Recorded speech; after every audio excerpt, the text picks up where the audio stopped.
Minister for Energy, Chairman and members of the MPA Governing Board, Chief Executive of the MPA, members of the Parliamentary Select Committee on Energy, the Chief Executive Officer, Chamber of Bulk Oil Distributors, the Chief Executive Officer, Association of Oil Marketing Companies, Captains of Industry, the media, distinguished invited guests, ladies and gentlemen. It is a great pleasure that I am here to deliver some remarks on this all-important 5th edition of the Ghana International Petroleum Conference 2022.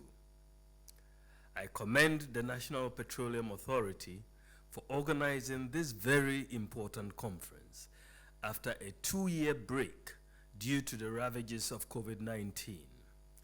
My understanding is that in 2021, this conference was held virtually.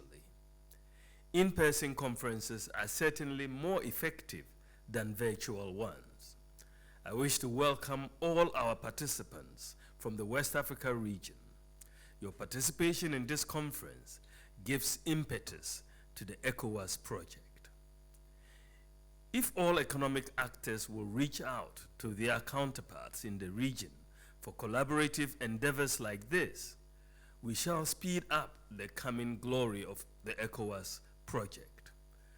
The economic integration project must be paramount in the plans and strategies of all sectors of our national life. I will therefore urge the MPA to continue whatever dialogue we shall initiate at this conference so that this conference does not become a talk shop where its conclusions are never revisited until the next GIPCON. We should justify the investment of our sponsors by implementing the recommendations of this conference for the growth and development of the downstream petroleum industry in the West Africa region. Distinguished ladies and gentlemen, it is heartwarming to know that this year's GIPCON incorporates an Africa Refiners and Distributors Association technical session. This technical session is expected to share best practices amongst ECOWAS regulators in Senegal, Mali, Burkina Faso, Nigeria, Cote d'Ivoire, and Togo, and other key stakeholders on progress made thus far on adoption of the mandated AFRI-5 50 ppm sulfur fuel specification and promote collaboration on its implementation going forward. As pioneers of AFRI-5 in West Africa, we can only be proud as a nation to host it. The theme for this year's conference, Energy Transition in the African Petroleum Downstream Context, Prospects, Challenges, and the Way Forward, is most appropriate, coming on the heels of the inauguration of the National Energy Transition Committee to draft a framework geared towards achieving zero carbon emissions by 2050. Let me add that Ghana has set a target of 2070 to fully transition from fossil fuels to renewable energy. As a country, we are fully committed to achieving net zero carbon emissions by 2070. But we also have to take steps to accelerate the production and utilization of our oil and gas reserves.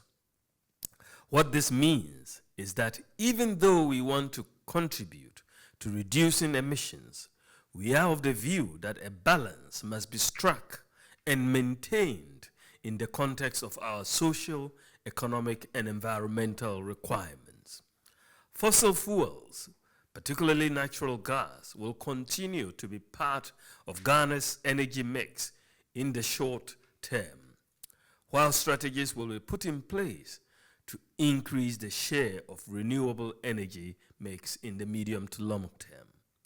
Captains of industry, energy experts, ladies and gentlemen, we ought to be forward-thinking in a rapidly changing world, not only in terms of energy transition, but in terms of all aspects of the energy mix.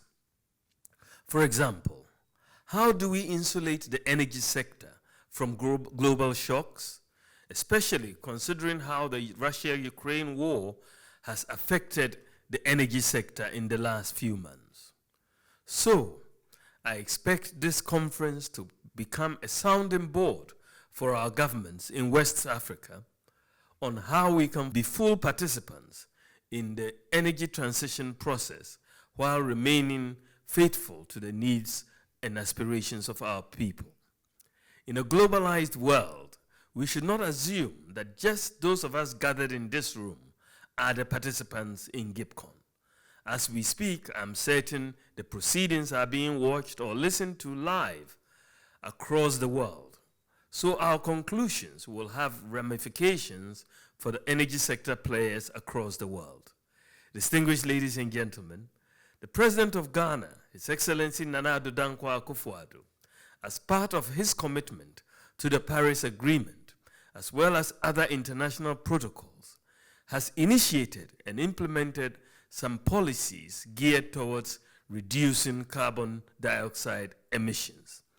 Key amongst them are Zero Gas Flaring Policy. Petroleum Exploration Act 919 provides for no flaring of gas except for operational safety and under exceptional circumstances. The Gas Master Plan recommends that Ghana focuses on gas usage for power generation and non-power use. In the 2020 transport policy, government intends to reduce emission through the following: use of improved vehicle technologies, better traffic management, and increased use of mass transit systems.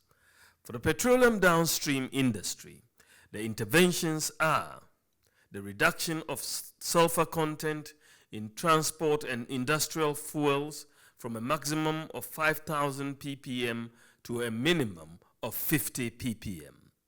Ghana is one of the very few African countries, as well as Tanzania, Uganda, Kenya, and Morocco, to be consuming low sulfur levels with typical imports at less than 50 ppm.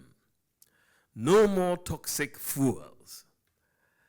National LPG promotion policy aims to achieve LPG penetration of 50% by 2030 through programs such as the cylinder recirculation model. Captains of our industry, the transition process is a process that will likely take many decades to be fully achieved. It will involve a series of different trends that occur simultaneously. They will also affect demand for energy and the downstream industries that rely on the production and use of fossil fuels. The transition will result in greater demand for cleaner fuels as well as for natural gas and LPG. It may also lead to increased investment in renewable energy and the development of new technologies for the transportation and storage of energy.